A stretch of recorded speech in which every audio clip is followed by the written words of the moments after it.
Cheers to summer. Wherever you go, there you are. I miss America, the America we used to be. Para estar peda, güey. Yeah. That I feel like I have so much left to grow and to become. I'm here with my daughter, and they put me in the back. Honey, the girls are here. That my car, I feel like, has been a vessel for me to explore my queerness. Internet porn? Oh, period. Queer art a failure. Y que soporten. Y besos. There's two trails. What is that song? No. Algo de El Camino de la Vida. Oh, yeah, there you go. You don't know that song? I'm probably... yeah. Okay, which one are we taking? I was gonna say Dos Mujeres. Oh, un camino. Literally. Y esta perra. Okay, where? Which one? Which one are we choosing?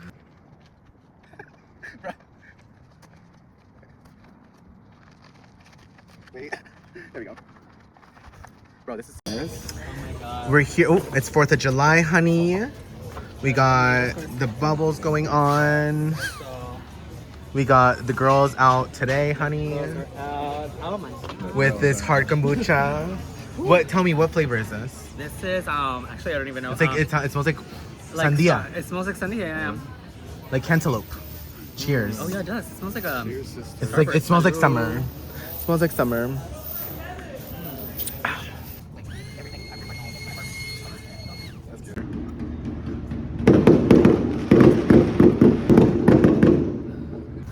You know what I miss? I miss America. The America we used to be. Yo solo uso me coming to LA as an excusa para estar peda, güey. Yeah. But you know what? It's okay.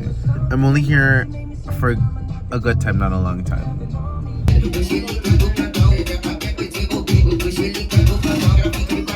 I'm here with my daughter, and they put me in the back. Can you believe this? Para México, güey. Cheers a México. Y que los ingleses me lo metan a mí, nunca México. So I am trying to eat at home more often now that my birthday, the World Cup, 4th of July, everything has ended. And this is my usual breakfast. So somehow this will become an avocado toast. I forgot to put my little avocado here, but these are all the ingredients for my breakfast that I've had literally for the last, I want to say 4 years at this point. It is my favorite breakfast to make. And I don't know if it's because I'm neurodivergent that I don't get like bored of this. Like literally, it is so good. You just drizzle a little bit of hot sauce on top of the avocado toast after you're done cooking, and it's so good and delicious and ready to eat. So I realized like seeing my friends during the week, especially in LA, is so critical for my mental health. And I'm gonna start cooking actually because I don't have a lot of time. I'm like, okay, I need to actually be planning like fun things because I got so used to like doing watch parties. I don't like the idea of potentially getting burnt. I like this idea of like planning something fun during the week with my friends. And so anyway, I'm seeing a spiritual drag show today. And I think I realized, I feel like I'm talking about this every time, but there's still so much time. I remember back in my early 20s, I wanted to be I wanted to be a drag queen. And I guess I haven't done it because one time my parents found like my makeup and some like heels and like stilettos in the back of my car. And I think I mentioned this in a previous vlog, that my car, I feel like, has been a vessel for me to explore my queerness in very beautiful ways. Because even though I did come out when I was like 12 years old, it was really hard for my parents to accept my queerness at the time. And it really, I think, has been kind of difficult for us to really understand what it means to be queer, what it means for their only child to be queer. So I used my car as a vehicle to basically store my queerness and contain my queerness, but also to help me transport my queerness. And yes, I hooked up a lot in my car when I was younger, but also it was a place for me to have storage because my parents live in a 1-bedroom apartment here in LA. So I didn't have a lot of privacy growing up, and even though I am an only child and, I never felt like I was missing anything financially, I didn't have the privacy, which is why I think privacy is so important to me now as a 30-year-old. But in my 20s, it was so important for me, and which is why I honestly can't live with other people. Partially, yes, because I am an only child, but also because I never really had access to privacy growing up.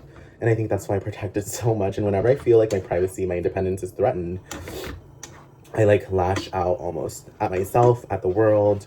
And maybe there's something there around like why I move so much, like apartments and cities, and even in my 20s jobs. I moved around, like, let's see, I had 4 jobs in the last 7 years, which is insane. I mean, it was literally like almost every year I would move to a different job.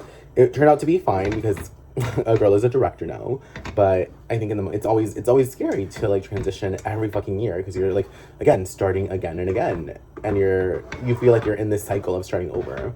I feel like my queerness was, I feel like my car has really helped me mobilize also my queerness and transport my queerness in this beautiful way. And so I think after my parents found out about my makeup and my stilettos, I think they were confused. I think I am still confused about who I am and what I am.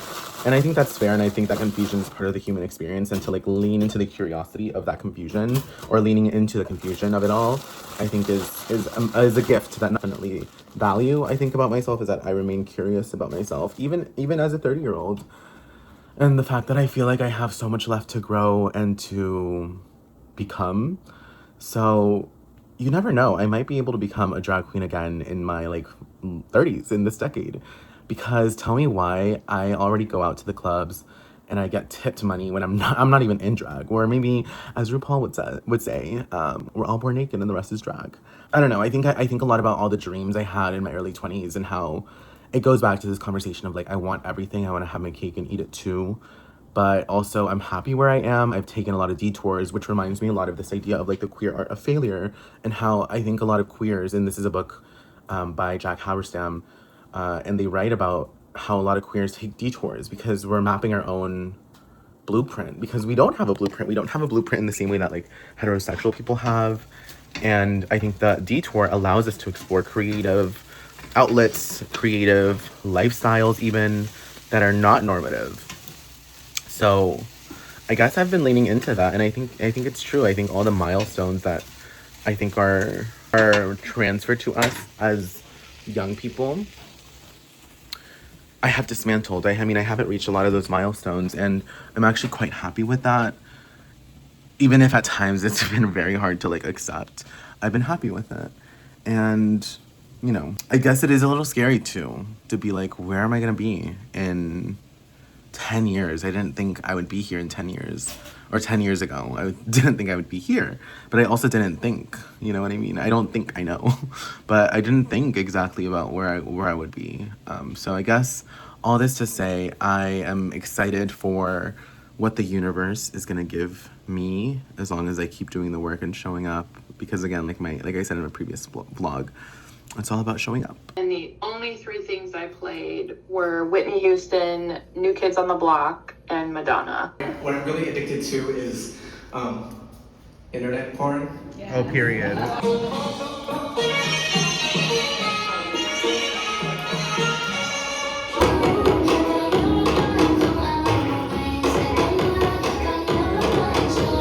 Objects.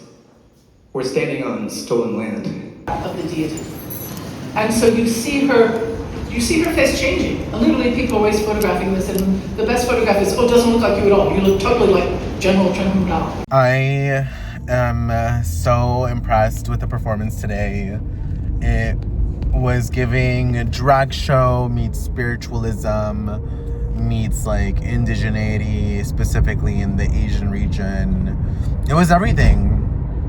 And I'm coming away from that experience with a few thoughts. I think there's sort of unformed thoughts, so I'm gonna speak in first draft here, but I think a lot about like ritual and the power of ritual in the performance. And so like, I guess I ask myself, like, what is something ritualistic that I do every day or in my day-to-day? And that was actually a question posed to me at work too. Like, what rituals or habits or patterns or whatever do you enact to celebrate a new season in life, a new whatever?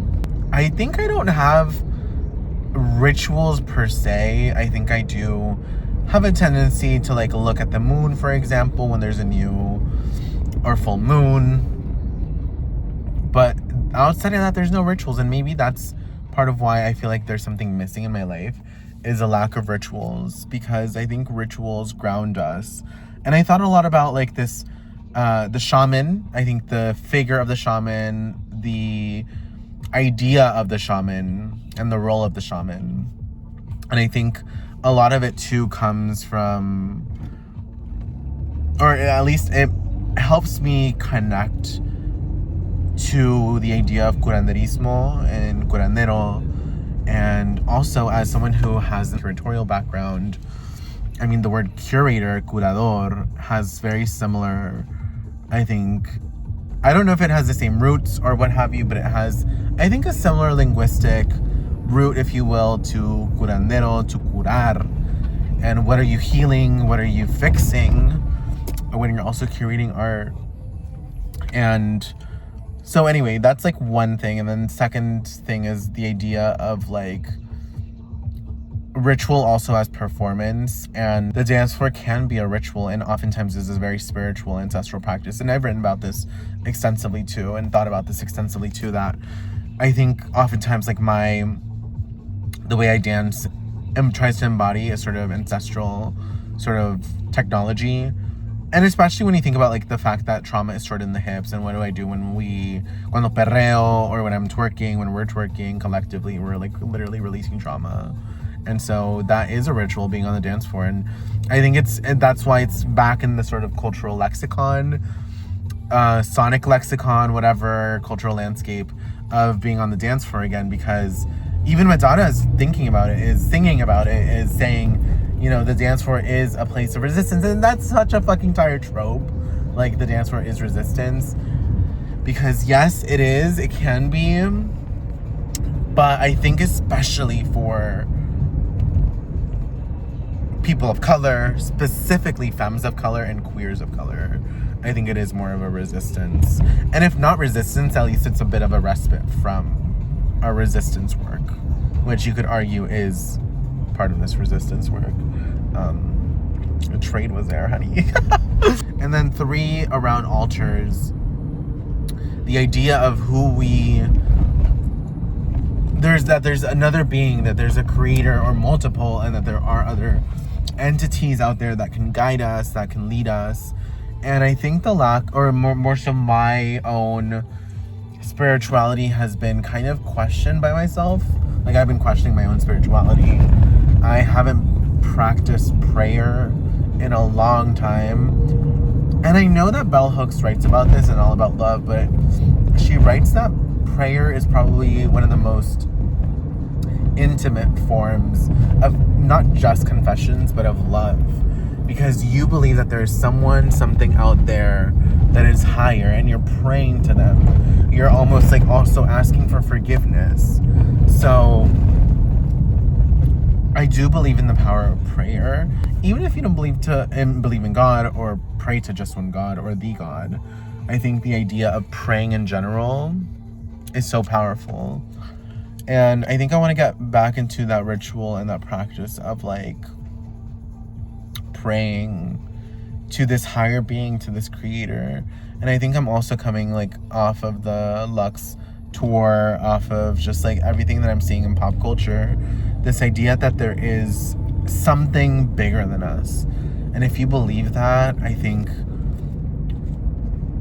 it humbles you, because you realize, yeah, I am just a mere mortal. I am just a human. How beautiful, how precious, and how scary is that at the same time? To honor my full humanity by praying, by believing in a higher creator, a higher being, or multiple beings. I am fascinated by that idea. And I hope I can harness some of the wisdom that I gathered today at the performance, and just overall the messages that I'm like downloading from the pop culture that I consume, from the people that I talk to, and just generally speaking. they talked a lot about grief in the same sort of sense as violence, in the way that we experience both as a communal activity. And the fact that when you're grieving or when you're performing a violent action, and I think they quoted Judith Butler in this, or paraphrased her, you're harnessing not just your own lone individual power of violence, but you're actually calling in a long lineage of violence. And it's so interesting. I think Ocean Vuong, I saw an interview that Ocean Vuong had, where he talks about, in history books, we read about the violent actions against the system, the violence against the repression, and those are the people who we read in the history books. And when you become, or when you act violently against the system, or when you even grieve when someone passes away, or grieving the current system, you're not just grieving alone. It's a community practice. You're in community with the people who came before you and the people who will come after you. And it's just, I feel like I've been so detached from my own lineage for some reason. I think because I'm seeking these answers by running away. But again, the answers are always where you are. And I go back to this quote, wherever you go, there you are. And it's very true. I don't have to run away to find the answers that I've been looking for. And I think the answers are everywhere if you're in tune with that. So I'll leave that there. My extension to the I've taken it to downtown. No. Have you ever taken it? I've never been. There's a metro in LA? Girl. No fucking way. We can just pay you and then you use... Yeah, we can just... Our humble queen taking the metro. Yes, girl. You know, I'm for the masses, honey. How do I even get... That's what I got. The World Cup edition. Y que soporten.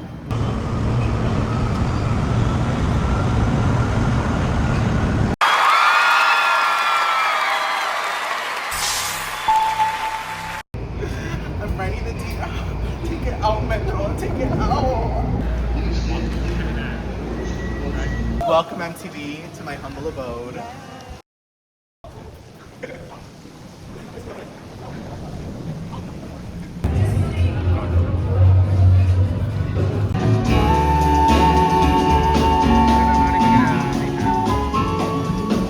Yes, okay, cheers. Cheers to summer. Cheers to friendship.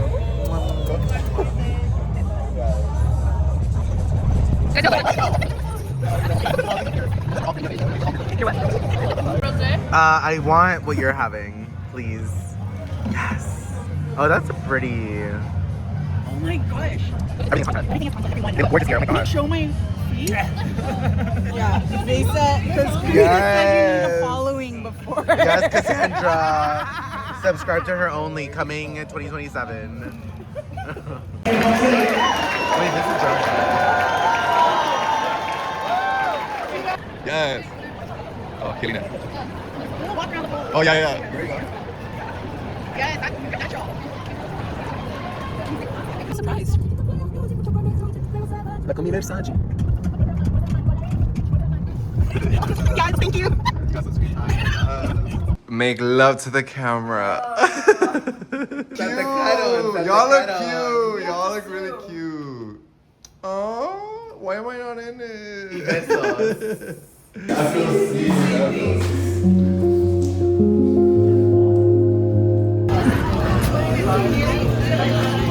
Oh my god. Here you go. Put that in there.